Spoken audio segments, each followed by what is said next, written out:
EPC की जो 3 फाइलें बनती हैं उसमें महात्मा गांधी, स्वामी विवेकानंद जी और नुक्कड़ नाटक का बनता है। मैंने नुक्कड़ नाटक का पहले से ही चैनल पे डाल दिया है। मेरे चैनल को please subscribe, like, subscribe and bell icon को ज़रूर प्रेस करिए नेक्स्ट नोटिफिकेशन के लिए, और कुछ चाहिए तो मुझे मैसेज करिए। चलिए हम आपको इस फाइल के बारे में, या फिर मैं इसको पूरा ब्रीफली दिखा रही हूँ एक एक पेज। तो फर्स्ट पेज पे आप कॉलेज का नाम डालना है, अपना नाम, सेमेस्टर, और ये गांधी जी की फाइल है तो वो। फिर आप गांधी जी के कुछ फ़ोटो, उनके विचार लेकर के इन्हें आप इस पर पिंच कर सकते हैं। यहाँ हमने आभार लिखा है। इसके बाद ये है पूरा विवरण जो मैंने इस फाइल के अंदर डाला है। गांधी जी का जीवन परिचय, उनका जीवन दर्शन, शिक्षा दर्शन, गांधी जी का शिक्षा का अर्थ क्या है उनके विचार से, और गांधी जी के शिक्षा के उद्देश्य क्या हैं, गांधी जी के अनुसार अनुशासन क्या होती है, गांधी जी के अनुसार शिक्षक की भूमिका क्या है, और गांधी जी के अनुसार वर्धा शिक्षक जो मोस्ट इम्पॉर्टेंट है ये है, और वर्तमान समय में गांधी जी के शैक्षिक विचारों की क्या प्रासंगिकता है समाज में। चलिए, तो यहाँ से हमारा पहला पेज स्टार्ट होता है गांधी जी का जीवन परिचय। तो हमने जीवन परिचय लिखा हुआ है। बापू का जन्म कब हुआ, उन्होंने पढ़ाई कहाँ से की, उनके आंदोलन कुछ लिखे हैं। इसके बाद नेक्स्ट पेज पे है गांधी जी का जीवन दर्शन। तो यहाँ उनका विकास आदर्शवाद में था, ये सब उनका आदर्श भारतीय समाज की जो स्थापना थी।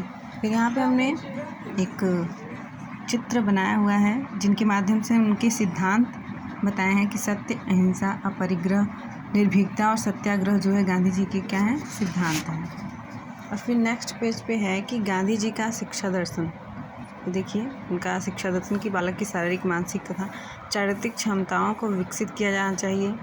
राष्ट्रीय स्तर पर 7 से 14 वर्ष की आयु के बच्चों को अनिवार्य एवं निःशुल्क शिक्षा देनी चाहिए। शिक्षा का माध्यम मातृभाषा हो। प्रजातांत्रिक मूल्यों को स्थापना कर बालक में आदर्श नागरिक का विकास शिक्षा द्वारा ही संभव हो सकता है। और शिक्षा सत्य, अहिंसा और आध्यात्मिक मूल्यों पर आधारित होनी चाहिए। शिक्षा को उत्पादन में जोड़ना चाहिए ताकि बालक श्रम के प्रति निष्ठा एवं आत्मनिर्भर हो सके।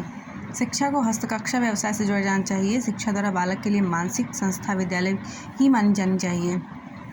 शिक्षा जब हस्त कौशल से जुड़ी होगी तो उत्पादन बढ़ेगा। यह उत्पादन बढ़ेगा, व्यक्ति को लाभ देगा क्योंकि यह उत्पादन सरकार स्वयं खरीदेगा। और गांधी जी के अनुसार शिक्षा का अर्थ क्या है, साक्षरता न तो शिक्षा का अंत है और न ही शिक्षा का प्रारंभ। यह केवल एक साधन है जिसके द्वारा पुरुष या स्त्री शिक्षित होते हैं।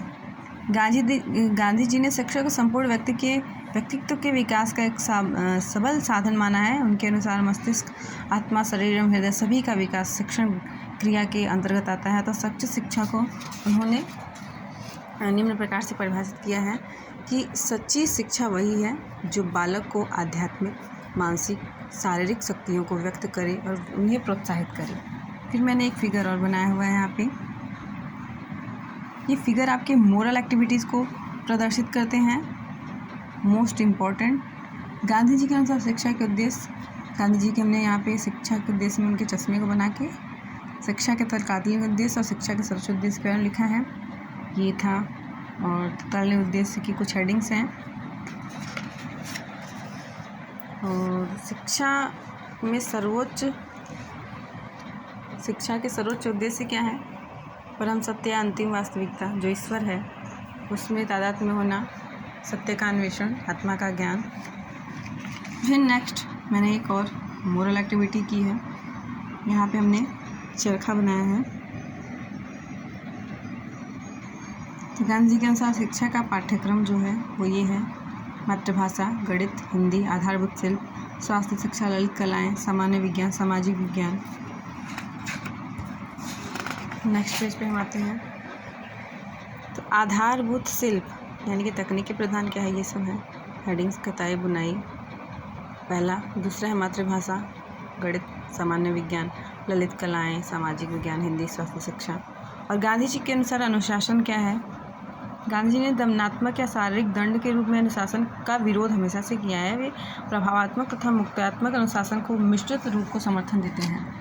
नेक्स्ट पेज पे है गांधी जी के अनुसार शिक्षण की विधि क्या है, क्रिया द्वारा, अनुभव द्वारा और समन्वय द्वारा। ठीक है, और भी बहुत सारे हैं। हस्तकला के साथ उससे संबंधित विषय को समन्वित करने के पढ़ना, शारीरिक अंगों का विवेकपूर्ण प्रयोग, और गांधी जी के अनुसार शिक्षा की भूमिका क्या है? अध्ययनकर्ता के रूप में, मार्गदर्शन के रूप में, समन्वय के रूप में और ज्ञान की प्रसारक के रूप में। अब यहाँ पे देखिए एक फिगर है, वर्धा शिक्षा क्या है? बेसिक शिक्षा रिलेटेड है। और बेसिक शिक्षा में नई तालीम शिक्षा होनी चाहिए और वही आपकी बुनियादी शिक्षा बनेगी। वर्धा शिक्षा के बारे में देखिए थोड़ा सा लिखा जाए। भारत में बेसिक शिक्षा के प्रतिपादक महात्मा गांधी को माना जाता है। महात्मा गांधी ने देश की स्वतंत्रता के बाद सर्वप्रथम यहाँ की सामाजिक आर्थिक दशा को सुधारने का प्रयास किया। 13 जुलाई सन 1937 के हरिजन अंक में शिक्षा संबंधित एक लेख लिखा और कहा कि शिक्षा से अभिप्राय बालक के शारीरिक और नैतिक विकास के द्वारा उसकी आंतरिक अंत शक्ति और सौंदर्य को विकसित करना है। साक्षरता न तो शिक्षा आदि है और न ही अंत। साक्षरता क्या है? शिक्षा का न आदि है न अंत। वो तो मनुष्य को शिक्षित बनाने के अन्य साधनों में से एक है।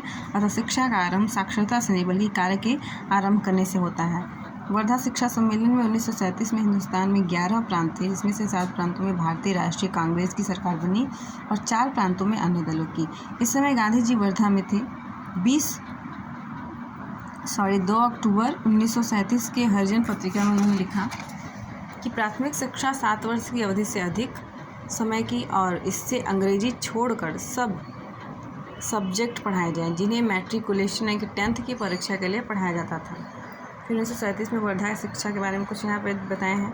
उन्होंने कहा है कि प्राथमिक शिक्षा का पाठ्यक्रम कम से कम 7 साल का हो, जिससे द्वारा मैट्रिक तक का ज्ञान दिया जा सके, पर इसमें अंग्रेजी के स्थान पर कोई अच्छा उद्योग जोड़ दिया जाए। वर्तमान समय में गांधी जी के शैक्षिक विचारों की प्रासंगिकता। अब देखिए यहाँ पे देखिए हमको गुड भी मिला हुआ है क्योंकि मैंने कुछ मोरल एक्टिविटी की है, जैसे कि फिगर वो बनाया है अच्छे से। अब और भी अच्छा, मेरी फ्रेंड है वो, उसने तो और भी अच्छा फिगर बनाया है। तो यहाँ पे ये फाइल कंप्लीट होती है। सेमेस्टर प्रथम है मेरा, महात्मा गांधी की फाइल थी। मैंने नुक्कड़ नाटक की फ़ाइल अपलोड की हुई है। अगर आपको विवेकानंद की फ़ाइल की डिटेल चाहिए तो मुझे ज़रूर कमेंट करिए। सब्जेक्ट की चाहिए तो भी मुझे प्लीज़ कमेंट करिए। और मेरे चैनल पे नए हैं तो प्लीज़ लाइक एंड सब्सक्राइब।